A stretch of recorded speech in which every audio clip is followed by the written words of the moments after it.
Friends, আজকে রান্না নিয়ে চলে এসেছি। বলো তো এটা কী মাছ? হ্যাঁ ঠিকই চিনেছো, এটা মাগুর মাছ। আজকে করব মাগুর ঝাল। বেটে নেব মশলা, এখনও বাটিনি তো। এটা ভাপা করব একদম টিফিন গাড়িতে আটকে মাখিয়ে রেখে। আমার দেখো কারি পাতা শুকিয়ে রেখেছিলাম, তো এই যে কারি পাতা। আর এই দেখো বেগুন কেটেছি, বেগুন ভাজবো ডালের সাথে। দুবেলা হবে এই জন্য এতটা। আর এই সেদ্ধ খাওয়ার জন্য এনেছিলাম, কিন্তু এটা এখন আর সেদ্ধ খাবো না, ভাবছি ডিম দিয়ে ঝোল করব।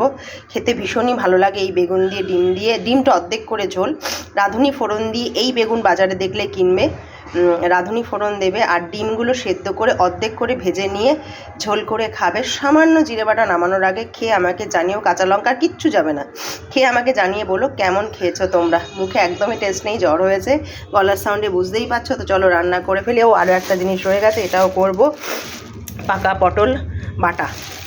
তো এই আজকের মেনু, ঝড়ে আর বেশি কিছু করবো না। চলো টাটা।